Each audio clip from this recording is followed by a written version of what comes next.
Nous lisons dans Apocalypse 19, 8. Il lui a été donné de se revêtir d'un fin lin, éclatant pur. Car le fin lin, c'est la justice des saints. Nous devenons justes par la justice du Seigneur et non par nos bonnes œuvres. Tout d'abord, nos péchés sont pardonnés car le Seigneur Jésus-Christ est notre sacrifice d'expiation. Maintenant, nous devenons plus justes en recevant plus de sa vie. Si nous désirons devenir plus justes, nous ne pouvons pas dépendre de nos propres efforts. Mon vêtement est-il blanc, ma lumière brille-t-elle? Ceci montrera si je suis juste. Sa lumière nous sera montrée plus pleinement et clairement à mesure que nous devenons plus justes. Ceci est notre déclaration. Comme la vie du Seigneur Jésus-Christ coule en nous en plénitude, il est lui-même, en tant que personne vivante, ma justice. Or, c'est par lui que vous êtes en Jésus-Christ, lequel, de par Dieu, a été fait pour nous sagesse et justice et sanctification et rédemption. 1 Corinthiens 1,30. Ainsi, lorsque le Seigneur Jésus-Christ prend l'entière charge de nos projets, de nos plans, il devient notre sagesse. Alors que nous absorbons la vie du Seigneur Jésus-Christ comme une éponge absorbe l'eau, il devient notre justice. Nous nous abandonnons à lui afin qu'il nous utilise comme il le désire. Puis il dit plus loin d'acheter de lui un collier pour oindre tes yeux afin que tu vois. Apocalypse 3, 18. Les orientaux utilisent une sorte d'ongue lorsque leur vue baisse. Avec l'aide de cette ongue, ils n'ont pas besoin de lunettes. J'ai vu beaucoup de gens sans lunettes qui pouvaient voir plus clair en appliquant un collier. Ma mère, à l'âge de 89 ans, pouvait voir clairement sans lunettes.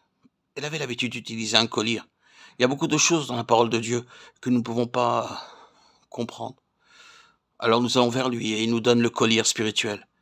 Et nous commençons à comprendre ces choses. Comme dit le psalmiste, « Ouvre mes yeux pour que je contemple les merveilles de ta loi. » Psaume 119, 18. Lorsque le Seigneur Jésus-Christ, notre Sauveur et Seigneur, a touché nos yeux, nous sommes capables de voir beaucoup de mystères de sa parole. C'est pourquoi, moi aussi, ayant entendu parler de votre foi au Seigneur Jésus et de votre charité pour tous les saints, je ne cesse de rendre grâce pour vous, faisant mention de vous dans mes prières, afin que le Dieu de notre Seigneur Jésus-Christ, le Père de gloire, vous donne un esprit de sagesse et de révélation dans sa connaissance, et qu'il illumine les yeux de votre cœur, pour que vous sachiez quelle est l'espérance qui s'attache à son appel, quelle est la richesse de la gloire de son héritage qu'il réserve aux saints. Éphésiens 1, 15, 18. Nous avons besoin d'une vision céleste pour voir notre héritage et notre gloire céleste. De même, nous avons besoin de vision céleste pour comprendre le grand salut de Christ et de sa résurrection. Ainsi, nous avons à prier chaque jour, « Seigneur, Jésus, voudrais-tu toucher mes yeux afin que je puisse voir les mystères cachés de ta parole ?»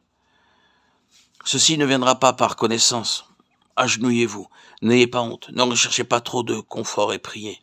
« Seigneur, ceci est ta parole. Je suis stupide, touche mes yeux maintenant. Je désire voir tes choses cachées. » Et ceci est la promesse du Seigneur. Heureux sont vos yeux parce qu'ils voient et vos oreilles parce qu'elles entendent. Matthieu 13, 16. Le Seigneur doit toucher mes yeux. Ce n'est qu'en permettant à Dieu de tels toucher que je peux voir ces mystères célestes. Je n'ai jamais lu de livre sur l'Apocalypse lui-même. Je me suis juste agenouillé avec quelques feuilles de papier ici et là, et j'ai persévéré dans la prière. Seigneur, s'il te plaît, montre-moi les choses que je ne pourrai jamais voir dans aucun autre livre, ou entendre par aucun prédicateur, ou apprendre d'aucun docteur. Seigneur, enseigne-moi toi-même ce qui est écrit dans l'Apocalypse. Alors j'ai commencé à voir. Je vis clairement que Dieu a caché dans sa parole beaucoup de mystères. Vous aussi, vous devez réclamer par la foi cette révélation, et jour après jour, vous verrez les différents passages ou portions de nombreux messages cachés, de mystères célestes. Vous réjouir, vous conduire et vous fortifier dans votre marche. Expérience. Vous avez 7 expériences. La première est l'amour. La deuxième est de souffrir joyeusement sans murmurer. La troisième est la séparation d'avec le monde.